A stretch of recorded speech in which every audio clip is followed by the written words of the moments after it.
गरीब बहू। चंदर नगर नामक एक छोटे से गांव में बिमला काकी नाम की एक औरत रहा करती थी। उसकी बबली नाम की बहू थी जो बहुत ही सीधी और सांवली थी, जिसकी वजह से बिमला काकी उसे बिल्कुल भी पसंद नहीं किया करती। एक दिन बिमला काकी अपनी झोपड़ी में आराम से खर्राटे लेकर सो रही होती हैं। तभी अचानक एक कांच की बोतल के गिरने की आवाज आती है और बिमला काकी की अचानक से आंख खुल जाती है। बिमला कहती है, अरे रे, अब क्या हो गया? अब ना जाने इस बबली बहू ने क्या तोड़ दिया। हाय, चल कर देखूं तो सही।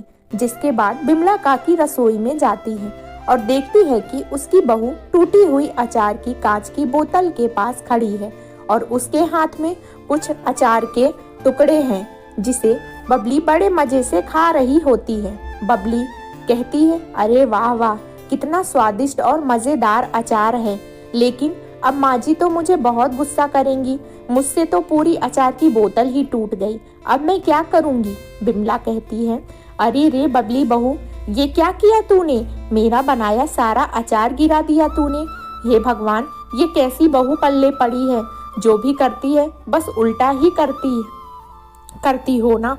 तो मेरा ना तो तेरा रूप है ना गुड़, ना जाने कौन सी घड़ी में मैं तुझे अपने बिरजू के लिए ब्याह कर ले आई, मेरा सारा अचार खराब कर दी। बबली, ना जाने क्यों माँ जी हमेशा मेरे रूप को लेकर बातें बनाती हैं। अगर मैं रूपवती नहीं हूँ तो इसमें मेरा क्या भूल? ऊपर वाले ने ही मुझे बदसूरत बनाया है। माँ जी भी ये बात समझती नहीं है। अगले दिन बिमला काकी जंगल में से कुछ केले के पत्तों को तोड़कर लाती है और अपनी झोपड़ी में लेकर जाती है और बबली को तेज आवाज लगाते हुए कहती है, बिमला, अरे वो बिमला बहू कहाँ है? जल्दी बाहर तो आ जरा। बबली, अरे ये क्या, आप इतने सारे पत्ते क्यों ले आई? इतने सारे पत्तों का आखिर क्या होगा, बताओ ना माँ जी। बिमला कहती है, अरे कल मेरे गांव की मेरी सहेलियां आ रही हैं, उनके लिए ये केले के पत्ते हैं। उन्हें केले के पत्तों पर खाना बहुत पसंद है, इसलिए ये केले के पत्ते कल के भोजन में इस्तेमाल करना। बबली, जी माँ जी, अच्छे से समझ गई मैं, आप बिल्कुल चिंता मत कीजिए। बिमला कहती है, अच्छा ठीक है, लेकिन कल जरा मेरी सहेलियों के सामने मेरी नाक मत कटवा देना। जरा अपना ये रंग रूप थोड़ा संवार लेना, समझी? वैसे तो ना जाने मेरी सहेलियां देखकर ही तुझे क्या कहेंगी, मेरी तो नाक ही कट जाएगी। बबली, मेरे इस काले रूप के कारण माँ जी मुझे कितना कुछ बोलती हैं, लेकिन कल मैं माँ जी की सहेलियों के सामने दिखा दूंगी कि मैं कितनी सुंदर हूँ।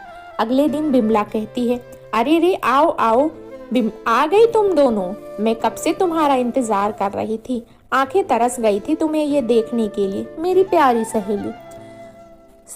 अरे हाँ बिमला काकी, हमारा भी तुमसे मिलने का बहुत मन था, और फिर तेरी बहू से भी तो मिलना है। दूसरी सहेली कहती है, बिल्कुल सही बोल रही हो, आज तो हम बिमला काकी की बहू के हाथ का ही भोजन खाएंगे। हाँ, बिमला कहती है, अरे हाँ, क्यों नहीं मेरी प्यारी सहेलियों, इतनी जल्दी क्या है, मिल लेना मेरी बहू से, पहले हम थोड़ी बातें तो कर लें। सहेली कहती हैं, अरे हाँ, क्यों नहीं बिमला काकी, आखिर हम तीनों सहेलियां इतने दिनों बाद जो मिल रही हैं, आज तो खूब बातें होगी। हाँ। बबली, अरे रे, लगता है माँ जी की सहेलियां आ गई, मुझे उनके सामने सज संवर कर जाना होगा, लेकिन ये मेरा काला रंग, मैं इसे कैसे छुपाऊं? बिमला कहती है, ओ बबली बहू, जरा बाहर तो आ, देख तो कौन आया है। तभी बबली बाहर सबके सामने जाती है। बबली की हालत बहुत खराब होती है, देखने में बबली बहुत खराब लग रही होती है, जिसे देखकर बिमला काकी की तीनों सहेलियां हंसने लगती है।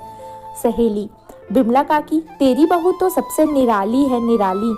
अपनी सहेलियों की ऐसे बातें सुनकर बिमला को बहुत गुस्सा आता है। बबली, देखिए माँ जी, मैं हो गई बहुत सुंदर, आपने बोला था ना आज आपकी सहेलियों के सामने सुंदर लगना है, तो देखो लग रही हूँ ना सुंदर। बिमला, अरे रे, थोड़ी सी बुद्धू है मेरी बहू, इसलिए। बिमला, जाओ बबली बहू, मेरी सहेलियों के लिए भोजन ले आओ, जाओ। बबली कहती है, अरे हाँ माँ जी, मैं अभी आप सभी लोगों के लिए भोजन लेकर आती हूँ। तभी बबली केले के पत्ते अपने हाथ में लेकर आती है और सभी के सामने रख देती है, लेकिन काफी देर तक बबली और कोई भोजन नहीं लेकर आती। यह देखकर तीनों सखियां हैरान हो जाती हैं। बबली, अरे आप सभी भोजन खा क्यों नहीं रहे हैं? खाइए ना, खाइए भोजन, यही तो आपको पसंद है ना। बिमला कहती, अरे बबली बहू, क्या पागल हो गई है? आखिर कहाँ है तेरा बनाया भोजन? जा जल्दी लेकर आ, कितना इंतजार कराएगी मेरी सहेलियों को। बबली, अरे माँ जी, आप भी ना, भोजन तो मैंने कब का आपकी सहेलियों के सामने रख दिया है, लेकिन ये तो खा ही नहीं रही हैं। खाइए ना, आप सभी को केले की पत्ती बहुत पसंद है ना। माँ जी, आपके लिए तो जंगल से लाई थी। हाँ सहेली, ये क्या बिमला काकी, क्या हम ये केले के पत्ते खाएंगे? दूसरी सहेली कहती है, छी छी, अरे कुछ भोजन नहीं खिलाना चाहती तो बता देती, अब हम यहाँ से जा रहे हैं। बिमला, अरे अरे, ये क्या किया तूने? आज तो तूने सारी हद पार कर दी। तुझसे कहा था ना इन केले के पत्तों पर अपना बनाया भोजन परोसना, और तूने इन्हें ही भोजन समझ लिया। अरे रे, तेरी बुद्धि तो किसी काम की नहीं, एकदम अकल से खाली है तू। अरे आज तो तूने अपनी कम बुद्धि की वजह से मुझे मेरी सहेलियों के सामने बुरा बनवा दिया। अरे मैं कहती हूँ चली जा यहाँ से, अगर तू थोड़ी देर भी मेरे सामने रही, मेरे घर में रही तो अच्छा नहीं होगा, बता देती हूँ, चले जा यहाँ से। बबली कहती है, अरे माँ जी, ये आप क्या बोल रही हैं? माफ़ कर दो मुझे घर से मत निकालो, मैं कहाँ जाऊँगी? माँ जी माफ़ कर दो। बेचारी बबली घर से बाहर निकलने के बाद जंगल की ओर चल देती है। बबली कहती है, जाने अब मैं कहाँ जाऊँगी, इस जंगल में भी मुझे डर लग रहा है, अगर कोई जानवर मुझे खा गया तो। नहीं, मैं किसी का भोजन नहीं बनना चाहती, ना जाने अब आगे मेरे साथ क्या होगा। तभी बबली को एक छोटा सा तालाब दिखाई देता है, जिसके पास एक बूढ़ी औरत बैठी होती है और जिसके हाथ में मछली पकड़ने वाली छड़ी होती है। वह बार बार मछली पकड़ने की कोशिश करती है, लेकिन एक भी मछली उसके हाथ में नहीं आ पाती। बबली, अरे कौन है आप? अम्मा, और क्या इस नदी में मछलियाँ पकड़ रही हैं? बुढ़िया कहती है, अरे बेटी, मैं एक बुढ़िया अभागी हूँ जो इस जंगल में रहा करती हूँ और अक्सर इस तालाब से कुछ मछलियाँ पकड़कर ले जाया करती हूँ और उनसे ही अपनी भूख शांत कर लिया करती हूँ। कई दिनों से एक मछली भी हाथ नहीं आई है, कई दिनों से भूखी हूँ, आज एक मछली भी हाथ आ जाए तो मेरी भूख शांत हो जाए। बबली, अरे रे, बस इतनी सी बात से दुखी हो, मैं आपके लिए मछली पकड़ देती हूँ, अभी देखिएगा, एक बार में ही मछली मेरे हाथों में आ जाएगी। हाँ, फिर आप उसे पकाकर अपनी भूख शांत कर लेना। बबली, ये देखिए अम्मा जी, मैंने कहा था ना, देखिए कितनी सारी मछलियाँ हैं, देखिए। बुढ़िया, अरे वाह वाह बेटी, ये तो सच में कितनी सारी मछलियाँ हैं। तेरा बहुत बहुत धन्यवाद बेटी, इस बूढ़ी की मदद करने के लिए। आज मुझे भूखा नहीं सोना पड़ेगा, वाकई तू एक नेक दिल इंसान है। अच्छा, अब मैं चलती हूँ। बबली, ठीक है अम्मा, अब तुम जाओ और इन मछलियों से अपनी भूख शांत करो। बुढ़िया, हाँ बेटा, जाती हूँ, सदा सुखी रहो तुम, बाकी सब माया है। जिसके बाद वह बूढ़ी वहाँ से चली जाती है और थोड़ी दूर जाते ही गायब हो जाती है। बबली जंगल में आगे बढ़ती है और देखती है कि एक बहुत ही भयानक और अजीब दिखने वाली औरत बैठी रो रही होती है। बबली उसे देखकर डर जाती है। बबली कहती है, अरे कौन हो तुम, रो क्यों रही हो? तुम देखने में इतनी भयानक क्यों हो? क्या तुम मनुष्य नहीं हो? मुझे बहुत डर लग रहा है। औरत कहती है, क्या बात बताऊं तुम्हें, मैं मनुष्य ही हूँ, लेकिन मैं वो अभागी हूँ जिसे कोई भी देखना पसंद नहीं करता। कुछ समय पहले मैं बहुत सुंदर हुआ करती थी, अपने रूप का मुझे बहुत घमंड था, जिसकी वजह से मैं सभी को नीचा समझा करती थी। लेकिन एक दिन एक भूखी भिखारिन भोजन मांगने मेरे द्वार पर आई। उसका रूप बहुत गंदा था, लेकिन अपने रूप के घमंड के कारण मैंने उसे नीच समझा और बिना कुछ भोजन दिए घर से भगा दिया। उसी भिखारिन के श्राप के कारण मेरा ये हाल हो गया।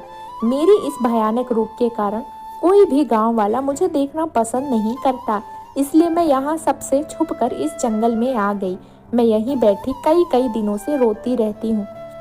बबली कहती है, अरे चुप हो जाओ, मैं तुम्हारा दुख समझ सकती हूँ। मेरी भी काले रूप के कारण मेरी माँ जी ने मुझे घर से निकाल दिया। मेरा ये रूप उन्हें पसंद नहीं, लेकिन ये तुम्हारा भयानक रूप तो मुझसे भी ज्यादा खराब और डरावना है।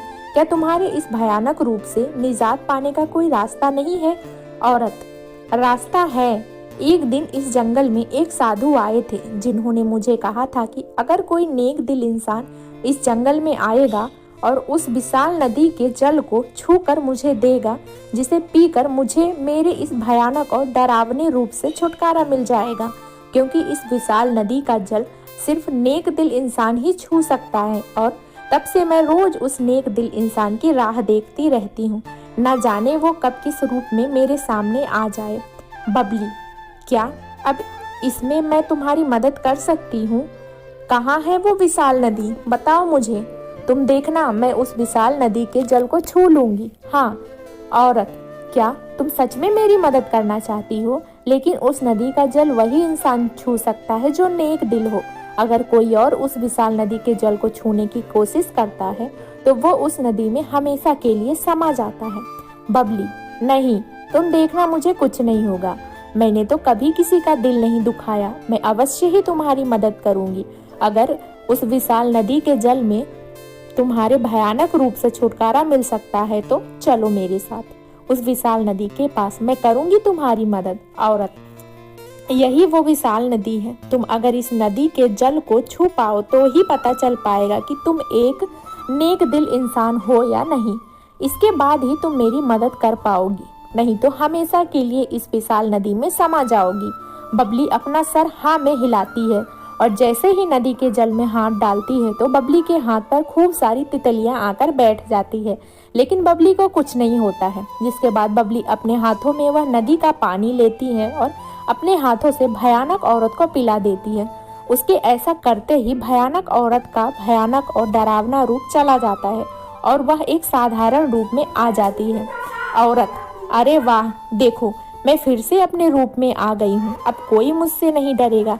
तुम्हारा बहुत बहुत धन्यवाद। तुम वाकई एक नेक दिल इंसान हो। आज तुम्हारी वजह से मुझे मेरे भयानक और डरावने रूप से छुटकारा मिल सका। बबली, अरे तुम अपने पहले वाले रूप में आ गई। मेरे लिए तो इतना ही काफी है। तुम्हारा वो भयानक और डरावना रूप तो मुझसे भी देखा नहीं जा रहा था, लेकिन अब सब ठीक हो गया है। अब तुम अपने घर जा सकती हो। तुम्हें कोई गांव वाला कुछ नहीं बोल पाएगा। हाँ, कुछ समय बाद बबली, अरे कौन हो तुम और यहाँ इस नदी में क्या कर रहे हो? तुम देखने में बहुत ही भयानक हो। मुझे कुछ मत करना, मैंने कुछ नहीं किया। छोड़ दो मुझे, जाने दो। बूढ़ा, अरे रे बबली बेटा, तुम डरो मत, मैं तुम्हें कुछ नहीं करूँगा। ये एक जादुई नदी है जिसका स्वामी मैं हूँ। इस जंगल में वही इस जादुई नदी के जल को छू सकता है जिसका हृदय नेक और कोमल होता है। तुमने इस नदी के जल से जिस भयानक औरत की मदद की वो और कोई नहीं बल्कि मैं ही था। वो मेरी ही माया थी जो तुम्हारी परीक्षा ले रही थी। मैं तुमसे बहुत प्रसन्न हुआ। बताओ तुम्हें मुझसे क्या चाहिए, मैं तुम्हारी इच्छा जरूर पूरी करूंगा। बबली कहती है, अरे क्या आप सही बोल रहे हैं? अरे मुझे तो यकीन ही नहीं हो रहा। मैं आपसे ज्यादा तो कुछ नहीं चाहती। मेरी सबसे बड़ी समस्या मेरा ये काला और भद्दा रूप ही है, जिसकी वजह से मुझे लोगों की बातें सुननी पड़ती है और इसकी वजह से मेरी सास ने मुझे घर से निकाल दिया। अब आखिर मैं क्या करूं, कहाँ जाऊं, मेरी सहायता कीजिए। बूढ़ा कहता है, ओ अच्छा तो ये बात है। ठीक है बबली, रुको जरा, तुम्हारी ये परेशानी अभी हल किए देता हूँ बेटी। देखो बबली, अब तुम सबसे सुंदर हो गई हो। तुम्हें अब कोई भी कुछ नहीं कह पाएगा। जाओ, अब तुम अपने घर जाओ, सदा सुखी रहो। बबली कहती है, अरे वाह वाह, मैं तो सुंदर हो गई, बहुत ही सुंदर। अब कोई चाहकर भी मेरे रूप को नहीं कोस पाएगा और माँ जी तो मेरे ये रूप देखकर बहुत खुश हो जाएंगी। आपका बहुत बहुत धन्यवाद। अच्छा अब मैं चलती हूँ। हाँ, जिसके बाद बबली अपने घर जाती है जहाँ पर उसके सास बैठी रो रही होती है। बबली को देखते ही वह खुश हो जाती है। बिमला, अरे बहू आ गई तू, कहाँ चली गई थी? मैंने तुझे कितना ढूंढा, तुझे बता कहाँ गई थी? और ये क्या बबली बहू, तेरा तो रूप ही बदल गया। आखिर ये सब हुआ कैसे, बता मुझे।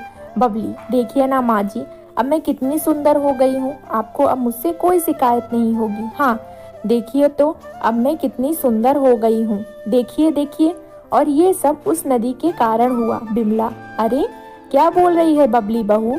विशाल नदी? क्या सच में किसी नदी के कारण तुझे सुंदर रूप मिला? बबली कहती है, हाँ माँ जी हाँ, विशाल नदी, ये सब उसके ही कारण हुआ है। बिमला, अरे क्या तू सच बोल रही है? अरे वाह बहू, मैं तो तेरी जैसे बहू पाकर धन्य हो गई। लेकिन बहू, अब मुझे तेरे रंग रूप से कोई फर्क नहीं पड़ता। तेरे जाने के बाद मुझे एहसास हुआ कि तू कितनी अच्छी है। तेरा दिल एकदम साफ और नेक है। कितना कुछ सुनाया मैंने, मुझे माफ कर दे बहू। बबली, नहीं नहीं माँ जी, आप चुप हो जाइए।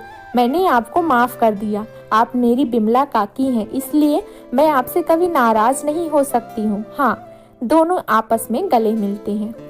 दोस्तों, इस कहानी से आपने क्या सीखा? कमेंट बॉक्स में कमेंट करके जरूर बताएं। और अगर आपको कहानी अच्छी लगी हो तो वीडियो को लाइक करें और चैनल को सब्सक्राइब करना ना भूलें।